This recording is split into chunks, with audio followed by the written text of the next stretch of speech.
A tale of tyranny and oppression news. In a statement on Friday, Prime Minister Shahbaz Sharif said there were about 1,500 Pakistanis currently in Sudan, adding that the Pakistani embassy was in contact with them and providing them with all possible support. The Prime Minister added that due to the danger involved in getting to the airport, Pakistan was having difficulty evacuating its citizens. Source: Dawn. Comment: the story of Sudan is not any different from other Muslim countries, which consist of power struggles, greed, and occupation for the sake of getting hold of the resources of the land, while using the excuses of freedom from oppression or military rule and giving them a dream of democracy. On the same pattern as other colonies, Sudan gained independence from the Anglo-Egyptian co-rule in 1956, and since then stayed under the 30-year reign of President Omar Hassan Ahmad al-Bashir. Following months of nationwide protests, which ended with the military forcing him out in April 2019. Since then, the country was being pushed towards democracy, and the economist and former international civil servant Abdallah Hamdok al-Kanani was selected to serve as prime minister of a civilian-led transitional government which was to have guided the country to credible democratic elections in late 2022.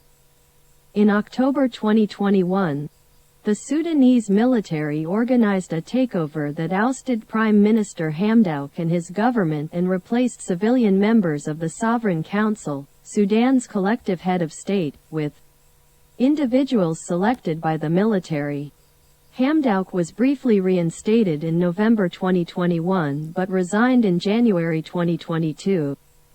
In this current mayhem, the civilian death toll from the fighting rose to more than 400, with more than 3,500 injured. According to the World Health Organization, the real toll is probably much higher, officials say. After 1956, what we see in Sudan is a weakening of people and a strengthening of the elite, especially those who were connected to the military generals, who are fighting for their own power and killing their own people. At the heart of the clashes are two men: Sudan's military leader Abdel Fattah al-Burhan and the commander of the paramilitary Rapid Support Forces, RSF, Mohammed Hamdan Dagalo, who until recently were allies. Together they toppled the government, and then the struggle of who will subordinate who started. Any kind of shift in power would jeopardize their substantial economic hold, and perhaps their personal freedom as well, as both sides have thousands of followers. The conflict seems to be heading towards a prolonged conflict that has devastated other countries in the Middle East and Africa, from Lebanon and Syria to Libya and Ethiopia.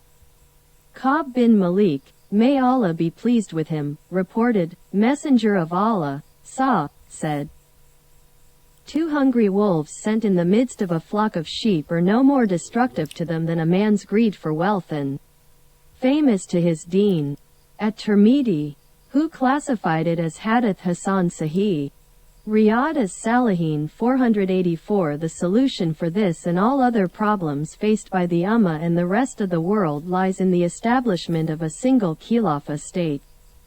As the Muslim Ummah has been living without its shield for the last 100 years, many have forgotten where real power and assets lie for a Muslim ruler.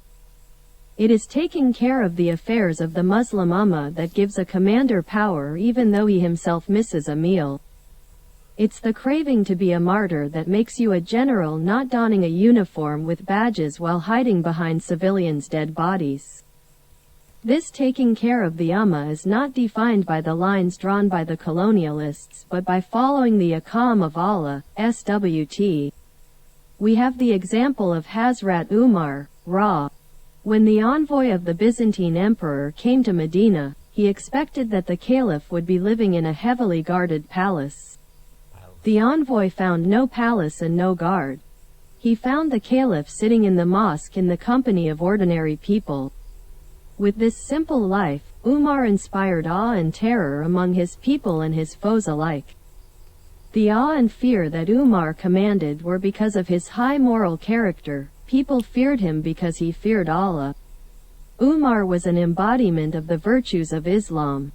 Allah, SWT, has blessed Sudan with immense treasures, like gold, petroleum, the Nile River, chromium, iron ore, livestock, etc. It is strategically placed just beneath the Muslim heartland. It was quite recently split by the imperialist powers, who created a separate South Sudan out of it. That has degenerated into chaos. And now the imperialists through their agents are making sure that Sudan suffers the same fate. Under the Khilafah state, Sudan will be an integral part because it is populated by a Muslim people, but will also be an important part in geostrategic terms, being the launching pad into sub-Saharan Africa, especially the eastern coas.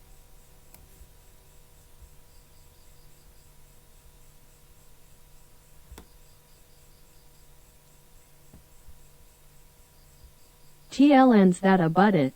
Narrated Thaban. The Prophet, said, "The people will soon summon one another to attack you as people when eating invite others to share their dish."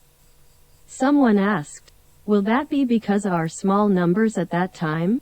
He replied, "No, you will be numerous at that time, but you will be scum and rubbish like that carried down by a torrent. And Allah will take fear of you from the breasts of your enemy and last enervation into your hearts." Someone asked, "What is enervation?" "Messenger of Allah, he replied, "Love of the world and dislike of death." Sunan Abi Dawud 4297. Prime Minister Shahbaz Sharif and all the other Muslim rulers should know that evacuating Pakistani nationals from Sudan will not free them from their responsibilities of saving the whole Ummah and the resources of the Ummah. As both are an amana of Allah, SWT, we, as the Ummah of the Prophet Muhammad and as the servants of Allah, SWT, must understand that love for this world means avoidance of the day of resurrection and dislike for death can be the knowledge of one's own doings. Every breath we take is a responsibility as well as an opportunity for us to gain Allah's pleasure and perform according to His commands, and by doing that only we will become what we claim to be. Muslims. Written for the Central Media Office of Hizb-ut Tahrir by Ikhlaq Jahan.